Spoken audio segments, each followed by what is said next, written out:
The Apollo University, University of Leicester. 35 lakhs fees for 3-year BTech CSE UK.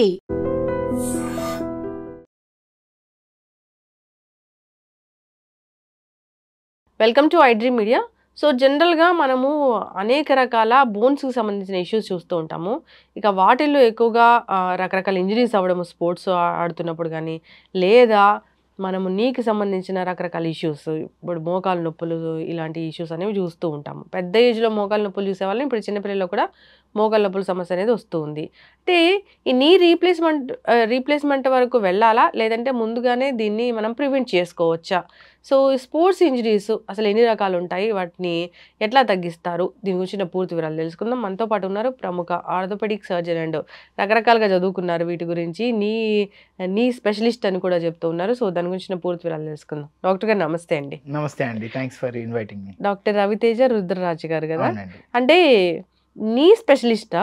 అవునండి. ఏమేమి చదువుకున్నారు మీరు? So basically orthopaedics అనేది ఒక స్పెషాలిటీ అయితే కనుక దాంట్లో కూడా ఇప్పుడు sub speciality and super speciality training ఏదైతే ఉంటుందో దాంట్లో మెయిన్గా నేను చేసేది నీకు సంబంధించిందండి, మోకాలకు సంబంధించింది.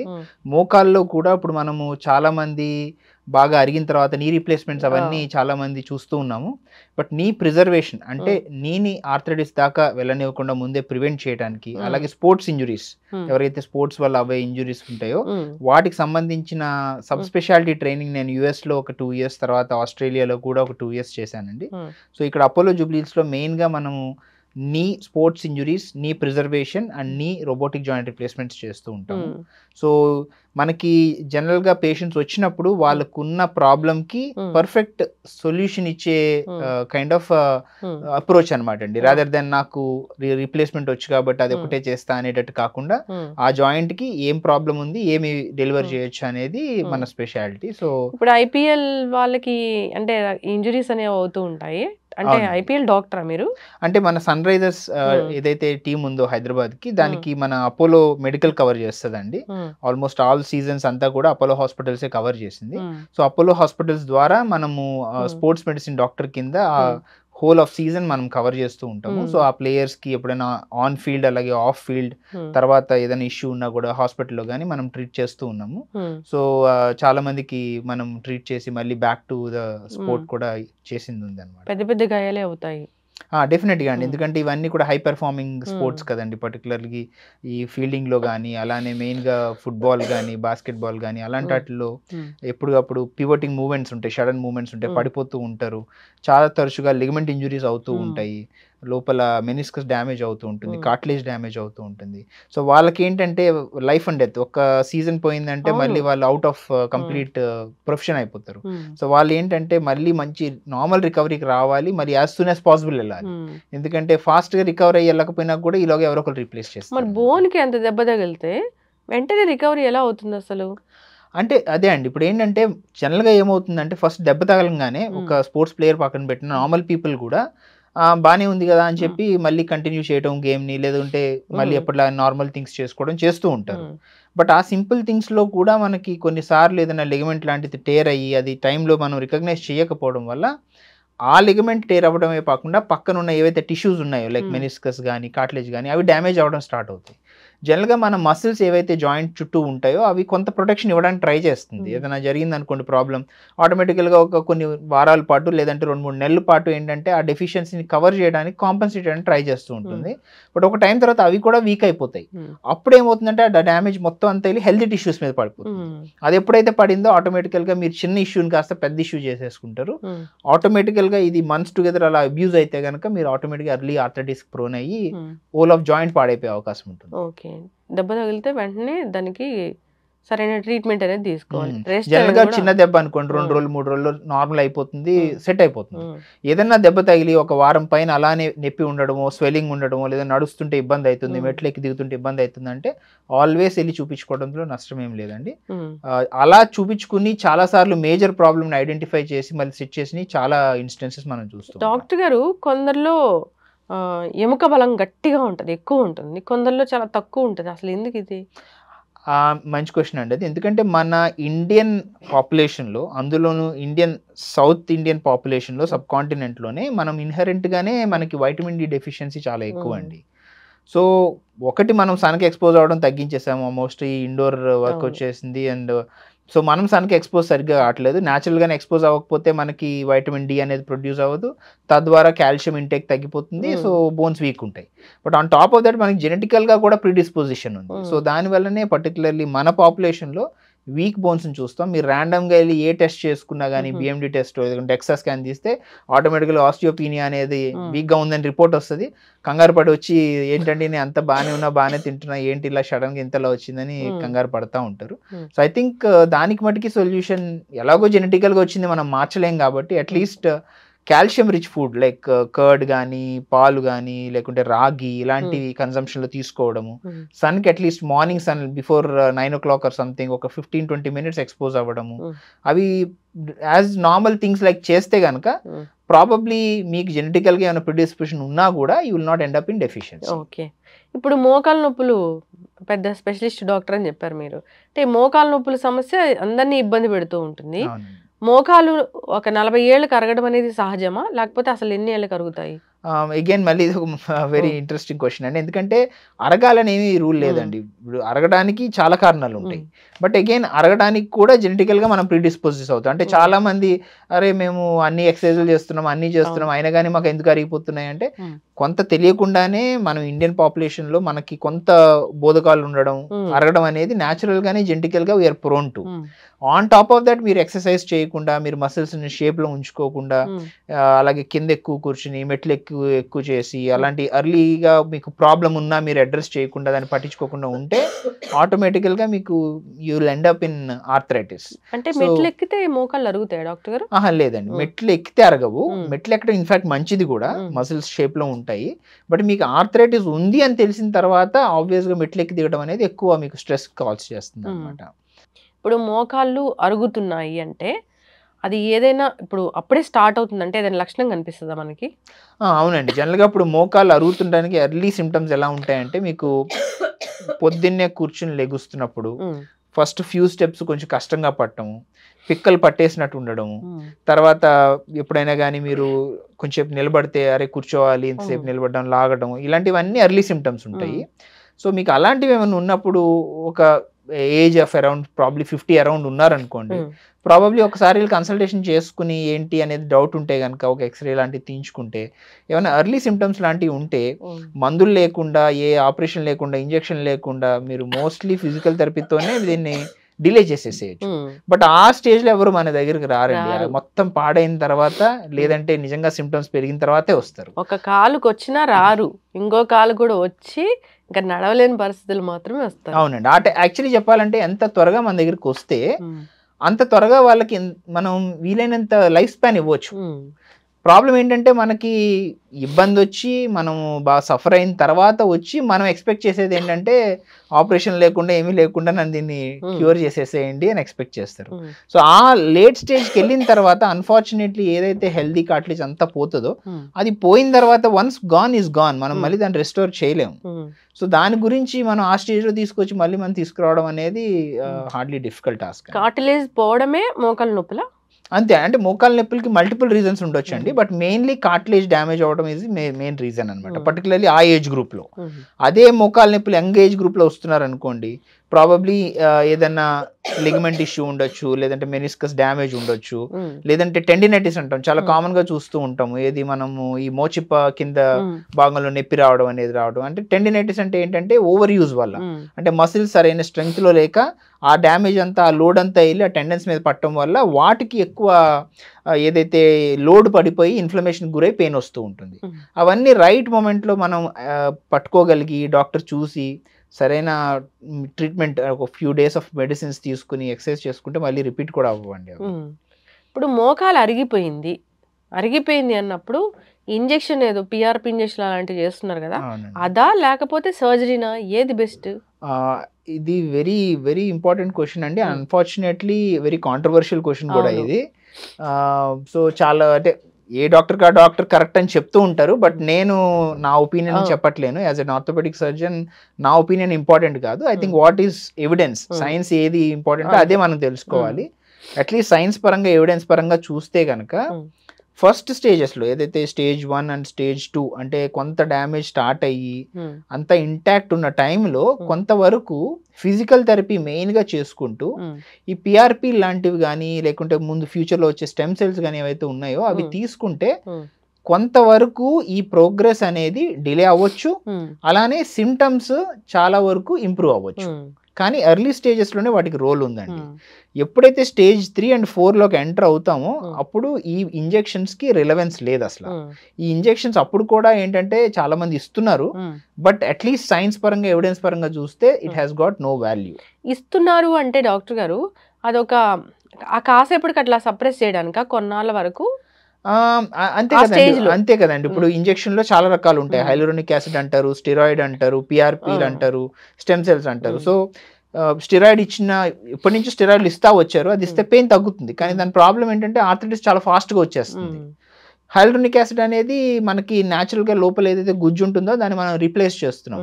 అది అగైన్ అరుగుదల స్టేజ్ బట్టి దాని యొక్క ఎఫెక్ట్ ఆఫ్ క్యూర్ ఉంటుంది అనమాట. అంటే మీకు బాగా లేట్ స్టేజ్ వెళ్తే అది ఇచ్చినా ఉపయోగం లేదు. ఎర్లీగా ఇస్తే కొంతవరకు 6 నెలలు, 1 సంవత్సరం, 2 సంవత్సరాలు కాపాడుతుంది.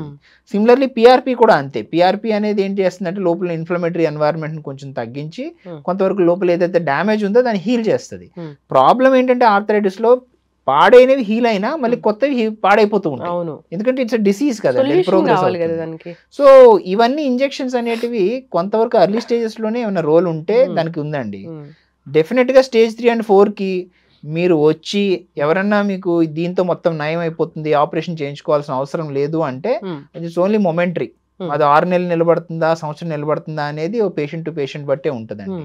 డెఫినెట్ గా లాంగ్ టర్మ్ సొల్యూషన్ అనేది నేను నైట్ పడుకోలేకపోతున్నాను, నేను పగలు నా పని నేను ఇదివరకట్లా చేసుకోలేకపోతున్నాను, అలానే మానసికంగా చాలా లోగా ఫీల్ అవుతున్నాను అంటున్నారంటే they are suffering genuinely.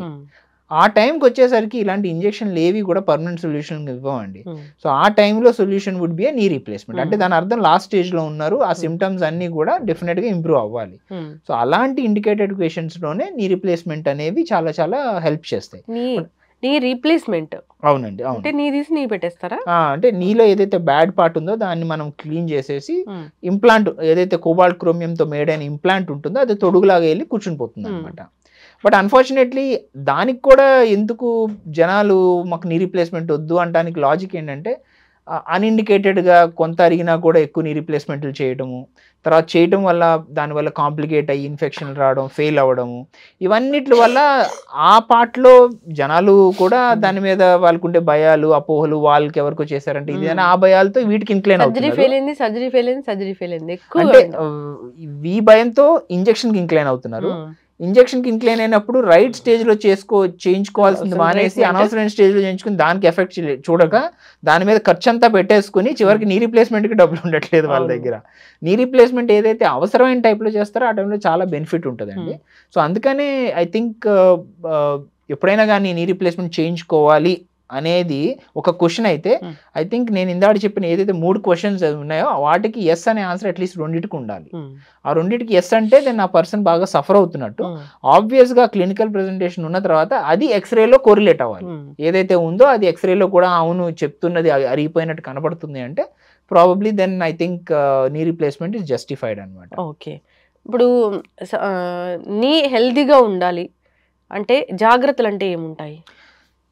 Any joint కండి, నీ అనే కాదు, బాడీలో ఉన్నవి బోన్స్, జాయింట్సే. So for us to have healthy joints and bones ఆబ్వియస్గా ఏంటంటే మీరు you have to be active. Active అంటే రోజు ఫిజికల్ యాక్టివిటీ ఉండాలి. రోజు వాకింగ్ అని, సైక్లింగ్ అని, వీలైతే స్విమ్మింగ్ అని. కానీ అట్లీస్ట్ ఇప్పుడు ఎలా అయితే మనం డైలీ భోజనం చేస్తామో, డైలీ రొటీన్ ఏదైతే ఉంటుందో అలా మనకు ఒక హెల్దీ రొటీన్ ఉంచుకోవాలి ఫస్ట్ ఆఫ్ ఆల్. దాంతో పాటుగానే మెయిన్గా మనం గుడ్ ఫుడ్ తీసుకోవాలి, కాల్షియం రిచ్ ఫుడ్, అవి వైటమిన్ డి, ఫిష్ కానీ, గుడ్లు కానీ, పాలు, పెరుగు. సో అవన్నీ కూడా బ్యాలెన్స్ డైట్ తీసుకుంటే ఆటోమేటికల్గా you are doing right things at the right time. మీరు ఇవి చేసిన తర్వాత కూడా ఏమైనా ఇష్యూస్ వస్తున్నాయి అనుకోండి, ప్రాబబ్లీ కొంత జెనెటిక్ ప్రీడిస్పోజిషన్ వల్ల మీరు అవుతున్నట్టు. బట్ అంత మాత్రాన అది ఎక్స్పోజ్ అయితే మీరు దాన్ని మీరు ఏదో ఎండ్ అప్ విత్ సర్జరీ అని ఏం లేదు. మీరు నిజంగా ఏమీ చేయకపోతే 55కి సర్జరీ అవసరం అయితే మీరు అన్ని చేస్తే 70 ఏళ్ళకి అవసరం పడుతుంది. అంటే you're avoiding the surgery by 15 years. 70 years లో కూడా సర్జరీ చేస్తారు డాక్టర్ గారు? 90 years కూడా చేయించుకుంటారు. నేను యుఎస్ ఆస్ట్రేలియాలో ఉన్నప్పుడు ఇలానే ఒక 70 ఏళ్ళు ఆయన వస్తే మాటలో అంటే అక్కడ మనం ఇక్కడ ఓల్డ్ అనుకుంటాం కదా, అక్కడ అలాగే మీరు వయసు అయిపోయింది కదా అంటే ఆయన అఫెండ్ అయిపోయాడు. ఐఎమ్ జస్ట్ 70, నేను యంగ్, ఇప్పుడు 90 వస్తే ఓల్డ్ నేను అని చెప్పి. సో ఎందుకంటే ఇప్పుడు మీరు చూస్తే ఇప్పుడు 60, 65, 70 years పీపుల్ కూడా they are independent people. They are not living with their kids. Independent గా ఉంటారు, వాళ్ళు ఇండిపెండెంట్ గా ఉండాలనుకుంటారు. They have their own independent life అనమాట. సో ఆ టైంలో మెయిన్ మీకు ఇండిపెండెన్స్ అనేది మొబిలిటీతోనే వస్తుంది. మీరు ఎవరి మీద డిపెండ్ అవుతున్నో, లేదంటే ఒక వాకర్ పట్టుకునో, లేదంటే మోకాలతో సఫర్ అవుతున్నారంటే మీకు కాన్ఫిడెన్స్ ఉండదు. రెండోది మీరు ఇండిపెండెంట్ గా ఎక్కడికి వెళ్ళలేదు. సో అందుకని ఆ పర్స్పెక్టివ్ అనేది మన ఇండియాలో కూడా స్టార్ట్ అయిపోయింది. సో ఇప్పుడు ఏంటంటే ఎవరి కాళ్ళు ఇండిపెండెంట్ గా ఉండాలి, మా పనులు మేము చేసుకోవాలి, ఎవరికి భారం అవ్వకూడదు. సో అందుకని very important to have healthy joints. Healthy joints కి good lifestyle, proper things at the proper time తీసుకోవాలి. అని ఇష్యూ ఉంటే ఐ థింక్ ఇమ్మీడియట్ గా అప్రోచ్ అయ్యి రైట్ స్టెప్స్ తీసుకుంటే I think you can delay most of it. ఇప్పుడు మోకాళ్ళ నొప్పులు స్టార్ట్ అయ్యాయి అన్నప్పుడు వాకింగ్ చేయొచ్చా డాక్టర్ గారు? ఎస్ అది వెరీ ఇంపార్టెంట్ క్వశ్చన్ అగైన్ అండి. ఎందుకంటే మిత్ అది, చాలా మంది మోకాళ్ళ నొప్పులు స్టార్ట్ అయితే ఇంకా నడవద్దు, అరిగిపోతాయి అంటారు. But in fact that is very wrong. ఈ మోకాలు అరుగుతున్నాయి అంటే దాని అర్థం ఏంటంటే ఆటోమేటికల్ గా మీరు మసిల్స్ ని వాటిని షేప్ లో ఉంచుకోవాలని. మీరు ఆ ఏజ్కి వచ్చేసరికి ఏ బీపీఓ, షుగరో, థైరాయిడ్ ఏదో ఒకటి వచ్చేస్తాయి. మీరు ఈ యాక్టివిటీ అనేది తగ్గించుకున్నారనుకోండి ఆటోమేటికల్ గా అవి పెరిగిపోతున్నాయి. సో అవి పెరిగినాయి అనుకోండి ఆటోమేటికల్ గా దానివల్ల మీకు ఇంపాక్ట్ పడుతుంది. మళ్ళీ బరువు పెరుగుతారు, బరువు పెరగడం వల్ల మళ్ళీ మోకాళ్ళు అరిగిపోతాయి. It's a vicious cycle. మోకాళ్ళు అరుగుతే బరువు పెరుగుతారు, బరువు పెరగడం వల్ల హెల్త్ పాడైపోతుంది, హెల్త్ పాడైతే మళ్ళీ మోకాళ్ళు అరుగుతాయి. సో ఇది తిరుగుతూ సో మీకు ఒక 20-30 years ఆఫ్ లైఫ్ స్పాన్ ఒక 5 years జస్ట్ కంజెస్ట్ చేసేసినట్టు అనమాట. సో అందుకనే ఇఫ్ యూ హ్యావ్ నీ పెయిన్స్ మందులు తీసుకోండి, ప్రాబబ్లీ ఫిజియోథెరపీ చేయించుకోండి, కొంచెం బెటర్ అవ్వండి. But make your self active. మీరు ఇదివరకు అరగంట నడిచేవాళ్ళు 15 నిమిషాలు నడవండి, 10 నిమిషాలు నడవండి. నడిస్తే ఇబ్బంది అవుతుంది, సైక్లింగ్ చేయండి. 2 వల్ల కావట్లేదు, పూల్లో నడవండి. ఏదో ఒకలాగా ఈ కీప్ యువర్ సెల్ఫ్ యాక్టివ్. మీరంతా చెప్పారు, అంతా బాగానే ఉంది. సెడెంటరీ లైఫ్ స్టైల్, సరిగా మనం వర్కౌట్ చేయకపోవడం, ఇదంతా వల్ల మోకాలు నొప్పులు వస్తాయి. కానీ మనం మోకాలు నొప్పులు ప్రాబ్లం అనేది మనం ఫార్మర్స్, రైతుల్లో ఎక్కువ కష్టపడే వాళ్ళలో కూడా చూస్తున్నామే ఎందుకు?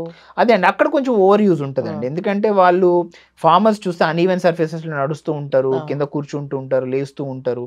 కొంత అవేర్నెస్ లో కూడా ఇష్యూ ఉంటుంది. ఇప్పుడు మనం సిటీలో ఉన్నాం అనుకోండి, గబుక్కుని ఏదైనా ఇబ్బంది ఉందంటే యాక్సెస్ టు ఏ స్పెషలిస్ట్ కానీ డాక్టర్ కానీ ఈజీ ఉంటుంది. పిల్లలు కూడా తీసుకెళ్లి చూపిస్తారు.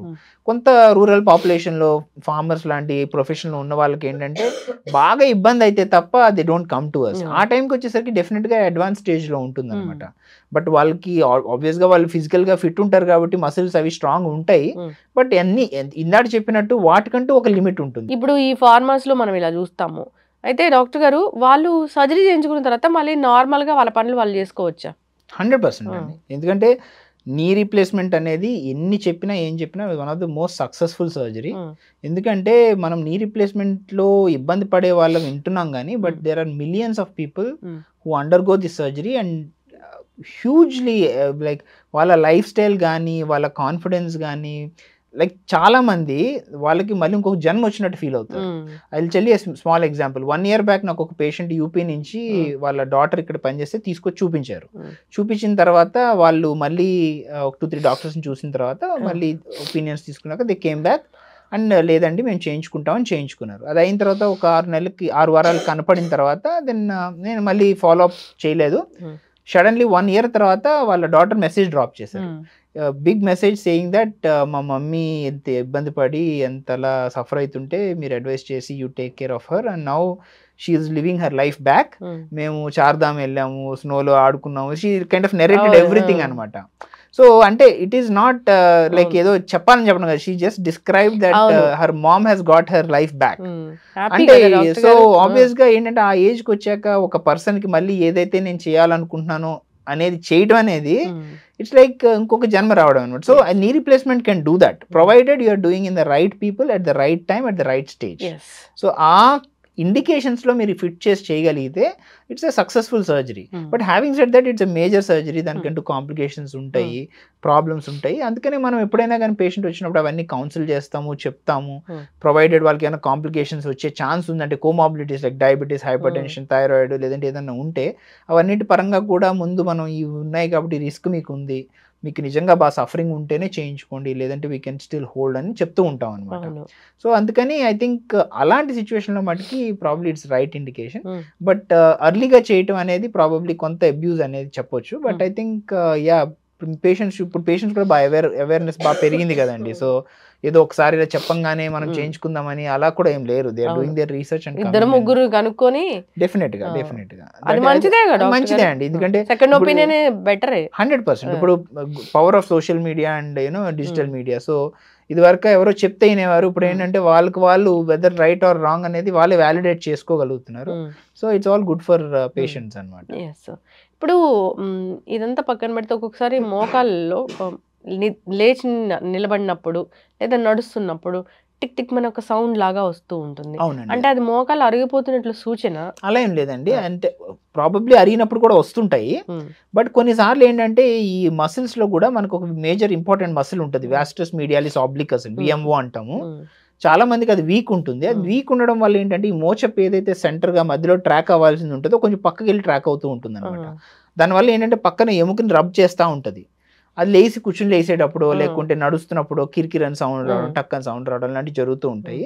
సో అది జస్ట్ మసిల్ వీక్నెస్. దాన్ని మనం మంచి ప్రాపర్ గా స్ట్రెంగ్థనింగ్ చేసుకుంటూ ఫిజియోథెరపీ చేసుకుని కొంతవరకు సైక్లింగ్ లాంటివి చేస్తే కనుక బాగా రికవర్ అవుతారు అండ్ మళ్ళీ పోతాయి కూడా అవన్నీ కూడా. సో అది జస్ట్ మసిల్ వీక్నెస్ వల్లే. బట్ లాంగ్ టర్మ్ లో అలా వదిలిపెట్టేస్తే ఈ మోచప్ అనేది అరికే అవకాశం ఉంటుంది. ఇప్పుడు ఈ రుమటాయిడ్ ఆర్థరైటిస్ అనేది కూడా మీ సబ్జెక్టేనా? అంటే రుమటాయిడ్ ఆర్థరైటిస్ కి ఆస్టియో ఆర్థరైటిస్ కి రెండిట్లో కూడా ఎముకలు అరిగిపోతాయండి. బట్ డిసీజ్ అనేది డిఫరెంట్ అనమాట. సో రుమటాయిడ్ ఆర్థరైటిస్ లో ఏంటంటే మన ఓన్ ఏదైతే డిఫెన్స్ మెకానిజం యాంటీబాడీస్ ఉంటాయో అవి మన మీదే ఫైట్ చేసేస్తాయి తెలియక, అది ఏదో ఫారెన్ అనుకుని మన ఇది జాయింట్ సైనోవియంకి ఎగ్నెస్ట్ గా. ఆస్టియో ఆర్థరైటిస్ అనేది డిజనరేటివ్ ఆర్థరైటిస్, అంటే ఏజ్ పరంగా కొంత జెనెటిక్స్ పరంగా ఏజ్ కొద్దీ అరుగుతూ ఉంటుంది అనమాట. సో జనరల్గా రుమటాయిడ్ ఆర్థరైటిస్ పేషెంట్స్ అనేది జెనెటిక్ వల్ల ఎర్లీగానే ప్రెజెంట్ చేసేస్తారు. జనరల్గా 30-35 ఏళ్ళు 45 ఏళ్ళు లోపల స్మాల్ జాయింట్స్ అన్ని పెయిన్లు వస్తున్నాయి, వాచిపోతున్నాయి, పొద్దున్నే స్టిఫ్ ఉంటున్నాయి, బాగా ఇబ్బంది పడిపోతున్నాం, అలానే వాటితో పాటు మోకాలు చెప్తారు అనమాట. సో దానికి ఓన్లీ నీ రీప్లేస్మెంట్ అలాంటివి కాదండి. దానికి rheumatoid arthritis and rheumatologist and separate specialist doctors ఉంటారు. వాళ్ళు చూసి డిమార్డ్స్ అంటారు, disease modifying anti rheumatoid drugs, lot of drugs ఉంటాయి. అది రైట్ ఇండికేషన్స్ లో రైట్ డ్రగ్స్ పెడితే అవన్నీ కంట్రోల్ అయిపోతాయి. బట్ ఈ ప్రాసెస్ లో అరిగిపోతే మళ్ళీ నీ రీప్లేస్మెంట్ తప్పదు, చేసుకోవాల్సి వస్తుంది. ఏ ప్రాబ్లం ఉన్న వాళ్ళు మీ దగ్గర రావచ్చు. అంటే మనం మెయిన్గా ఈ ఆర్థరైటిస్ మీద వాటి మీద చాలా ఎలాబరేట్గా డిస్కస్ చేశాం కదండి. ఇలాగే దీంతో పాటు యంగర్ కోహార్ట్ ఆఫ్ పీపుల్లో స్పోర్ట్స్ ఇంజురీస్ అవుతూ ఉంటాయి. జనరల్గా ఈ ఏసీఎల్ టేర్ అంటారు, యాంటీరియర్ క్రూషియేట్ లిగమెంట్ టేర్, లేదా మెనిస్కల్ డ్యామేజ్ అయ్యి మెనిస్కల్ టేర్ జరగవచ్చు, లేదంటే కార్టిలేజ్ డ్యామేజ్ అయ్యి కార్టిలేజ్ డిఫెక్ట్స్ రావచ్చు, లేదంటే మోచిప్ ఏదైతే నీ పటేలా అంటాం, మోచిప్ సబ్లక్సేట్ అయ్యి బయటకు డిస్లోకేట్ అవ్వచ్చు. ఇవన్నీ కూడా ఈ యంగర్ పాపులేషన్లో చూస్తూ ఉంటామండి. అది జనరల్గా స్పోర్ట్స్ పీపుల్ లేదంటే ఏదైనా రోడ్ ట్రాఫిక్ యాక్సిడెంట్లో పడినప్పుడు కానీ సో అలాంటప్పుడు అవుతూ ఉంటాయి. అవి కూడా చాలా ఇంపార్టెంట్ థింగ్స్ అండి. ఎందుకంటే ఆ ఏజ్ గ్రూప్లో కూడా ఆ ఇంజురీస్ని రైట్ టైంలో రైట్ థింగ్స్తో అడ్రస్ చేయకపోతే ఆటోమేటికల్గా నీ అనేది అన్నెసరీ ఇన్స్టెబిలిటీకి గురయ్యి లాట్ ఆఫ్ స్ట్రెస్ వల్ల ఎర్లీ ఆర్థరైటిస్కి ప్రోన్ అవుతుంది అనమాట. So to preserve knee from arthritis in different stages there are different roles to play. అంటే ఎర్లీ పీపుల్లో ఆటోమేటికల్గా మసిల్ స్ట్రెంగ్థనింగ్ అవి ఇవి చేసుకోవాలి. స్పోర్ట్స్ ఇంజరీస్ కానీ ఇలాంటివి అయినప్పుడు రెస్పెక్టివ్ బిగ్ టేర్ అయితే సర్జరీస్ ఆర్థ్రోస్కోపీ కెమెరాతో చేస్తూ ఉంటాము, రీగమెంట్ రీకన్స్ట్రక్షన్స్ అవి ఇవి ఏమైనా అవసరం అయితే చేయించుకోవాలి.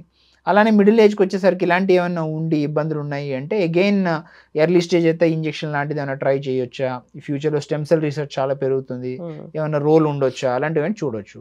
బట్ మనం ఇందా డిస్కస్ చేసుకున్నట్టు వన్స్ ఒక ఏజ్ దాటాక లేట్ స్టేజ్కి వచ్చాక then obviously we have knee replacement as a solution. అందులో కూడా రోబోటిక్ నీ రీప్లేస్మెంట్ అనేది లేటెస్ట్ అండి.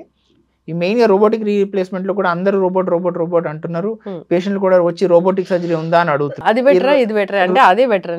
ఇప్పుడు రోబోట్ ఏది చేయదండి, robot will not do anything. Robot మనం ఏం చెప్తే అది చేస్తుంది. సో రోబోట్కి మనం ఏం చెప్పాలంటే ఇది వరకు మేము ఎక్కువ కట్ చేసేసేవాళ్ళం, ఎక్కువ కోసేసేటోళ్ళం, ఇప్పుడు అవన్నీ చేయకుండా మేము చిన్నగా చేయాలనుకుంటున్నాం, నువ్వు నాకు ఏం హెల్ప్ చేస్తావు అని అడగాలి రోబోట్ని. అంటే దాని అర్థం ఏంటంటే మనం రోబోట్ని ఎలా యూజ్ చేసుకోవాలంటే ఆ రోబోట్ని యూజ్ చేసుకుని ఇది వరకటి కంటే మనం ఎప్పుడైతే పూర్తిగా సాఫ్ట్ టిష్యూ రిలీజ్ చేసి ఎక్కువ కట్టులు చేసి అలాంటివి చేసేటోళ్ళం ఇప్పుడు తగ్గించి చేసి బట్ స్టిల్ పేషెంట్కి మంచి అవుట్కమ్ ఇవ్వగలగాలి. అది మనకి రోబోట్ హెల్ప్ చేస్తుంది. ఎందుకంటే మనం సర్జరీకి ముందే ఈ రోబోట్ యూజ్ చేయడం వల్ల ప్రీ ఆపరేటివ్ ప్లానింగ్ అనేది ఒక కంప్యూటర్లో మనం చూసేయచ్చు ముందే. ఈ మోకాలు ఏంటి, ఏ షేప్లో ఉంది, ఎక్కడ అరిగింది, ఏమి ఎక్కడ ఉన్నాయి అనేది తెలిసిపోతుంది. తెలిసిన దానివల్ల సర్జన్కి ఒక రకమైన ఇన్సైట్ వచ్చేస్తుంది. ఫస్ట్ ఈ నీ కాంప్లికేటెడా, ఈజీయా, ఈజీ అయితే ఎలా చేయొచ్చు, చేసే వాటిల్లో కూడా మనం ఎక్కడ ఎంత రిలీజ్ చేయాలి ఏంటి అనేది కొంత క్వాంటిఫై హెడ్ లో పెట్టుకోవచ్చు, టార్గెట్ అనేది తెలుస్తుంది ఆటోమేటికల్ గా. అది తెలిసినప్పుడు ఇంట్రా ఆపరేటివ్ గా మళ్ళీ ఒకసారి చెక్ చేసుకుని ఈ నీ ఎంత టైట్ ఉంది, ఎంత లూజ్ ఉంది, దీనికి ఎంత చేయాలి ఏంటి అనేది కొంత మ్యానిపులేషన్ లాంటివి చేసుకుని మనం రోబోట్కి ఇన్స్ట్రక్షన్ ఇస్తే అది వచ్చి ఆటోమేటిక్గా మనకు నచ్చినట్టు కట్ చేస్తుంది అనమాట. సో దానివల్ల పేషెంట్స్ పోస్ట్ ఆప్ ఫాస్ట్గా రికవర్ అవ్వడము, పెయిన్ తక్కువ ఉండడము, బ్లడ్ లాస్ తక్కువ ఉండడము, ఓవరాల్గా బెటర్ ఎక్స్పీరియన్స్ రావడం లాంటివి చూస్తున్నాం అనమాట. ఫాలోఅప్ అనేది ఖచ్చితంగా అవసరమే సర్జరీ తర్వాత. ఎస్ ఎన్ని సర్జరీ ఫాలోఅప్ చేయాలండి. ఎందుకంటే ఒక 100 మందిలో 99 మంది హ్యాపీగా ఉంటే it doesn't make any difference. ఒక పేషెంట్ ఇబ్బంది పడ్డారు అనుకోండి, ఆ ఒక్కళ్ళే ఇంపార్టెంట్ మనకి. ఎందుకంటే ఆ ఒక్కరితోనే మనం అడ్రస్ చేయాల్సి ఉంటుంది అనమాట. సో అందుకని 100 మందికి కూడా మీకు ఇబ్బంది రావచ్చని మనం మైండ్ సెట్లో ఉండాలన్నమాట. ఎందుకంటే always we catch that early, we treat them early. చక్కటి ఇన్ఫర్మేషన్ డాక్టర్ గారు. సిరీస్ అనేది కంటిన్యూ చేద్దాము. అంటే ఎలా ఉంటుంది, రకరకాల నొప్పులు అనేవి వేధిస్తూ ఉంటాయి, కొందరికి డయాబెటీస్లో షోల్డర్ పెయిన్ అని ఇలా ఇబ్బంది పెడుతూ ఉంటాయి కదా, అన్నిటి గురించి కూడా మనం డీప్గా డిస్కస్ చేద్దాము. సిరీస్ కంటిన్యూ చేద్దాం. చక్కటి ఇన్ఫర్మేషన్. నమస్తే.